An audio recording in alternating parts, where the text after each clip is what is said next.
a legal opinion on proposed marriage protection ordinance presented to board on June 10th, 2008. The action item is to receive and file.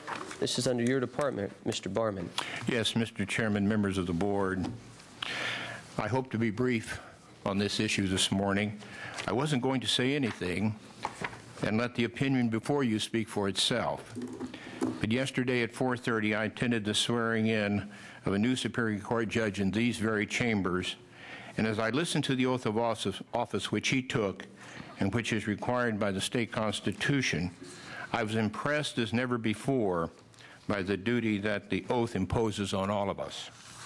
It is the oath that I took and every public official in California repeats before taking office. As you know, it states, "I do solemnly swear or affirm that I will support and defend the Constitution of the State of California, and that I will bear true faith and allegiance to the Constitution of the State of California." On May 15th, in a 4-3 decision, the California Supreme Court ruled and ordered in 87 pages that same-sex couples have a fundamental constitutional right to form a family relationship by getting married. A majority of the justices, namely Chief Justice George and Justices Kennard, Werdiger, and Moreno, have interpreted the Constitution, and that interpretation is binding on us and this legislative body under the separation of powers doctrine until modified or amended as provided by our laws. In 21 pages, 3 justices, Baxter, Chin, and Corrigan, argued for more of a democratic process and input on this important issue. And on November 4, a ballot measure will allow for that process to go forward. In the meantime, the law in California is clear. Finally, the opinion before you is not a full legal brief on all the issues raised, but only 2.5 pages to summarize the current state of the law. Many of the arguments raised about the legislature's role and the force and effect of the unchanged state statutes have not been accepted by any appellate court in this state to date. As a result, the May 15 decision became final and effective on June 16. And consistent with my oath of office and the State Bar Rules of Professional Conduct, I have advised all county officials that the current court decision must be followed. The recommended action is simply to receive and file the opinion. I will entertain any questions. Thank you. Thank you, Mr. Barman. Are there any questions from the board? Seeing none, I'll turn to the public now. Hi, my name is Ken Mettler, and I'd just like to say that what we'd like to do is ask this board to do everything it can to protect traditional marriage.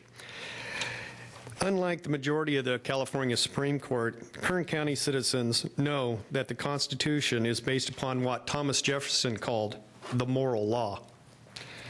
The whims of judges cannot be permitted to corrupt marriage.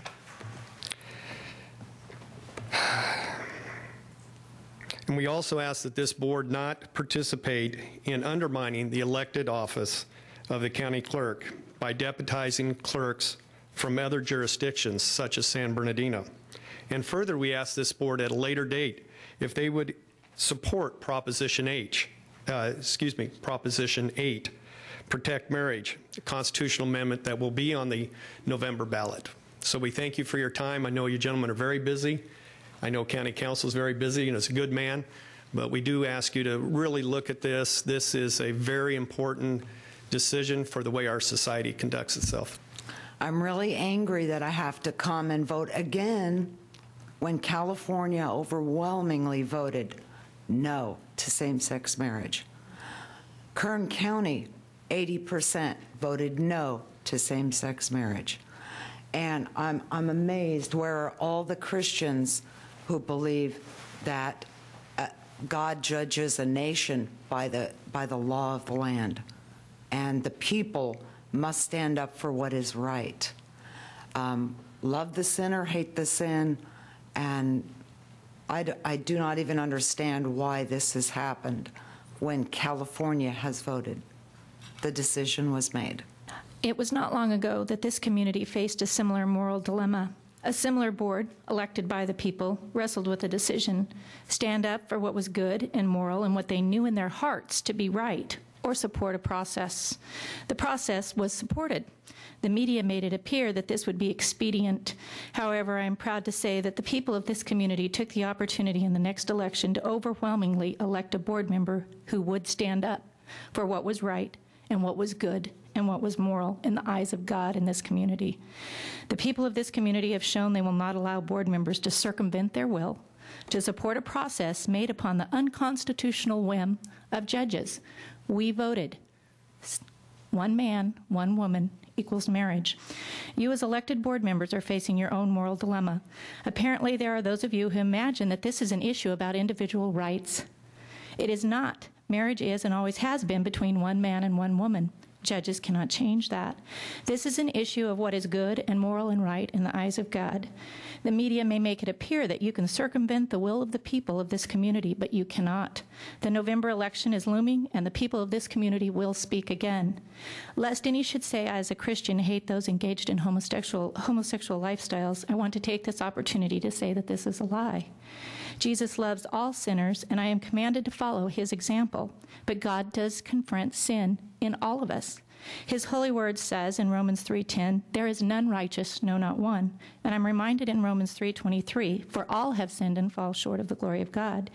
Yet as one redeemed by the sacrifice of Christ on the cross, God instructs me in discernment and wisdom through his Bible. In Hebrews 5:14, he says, those who by reason of use have their senses exercised to discern both good and evil. While I am called to love my fellow sinners with Christ's love, I am not called to love or tolerate the sin. In Abraham Lincoln's famous words, we have become too self-sufficient to feel the necessity of redeeming and preserving grace, too proud to pray to the God who made us. It behooves us then to humble ourselves before the offended power, to confess our national sins, and to pray for clemency and forgiveness. I hope you consider that.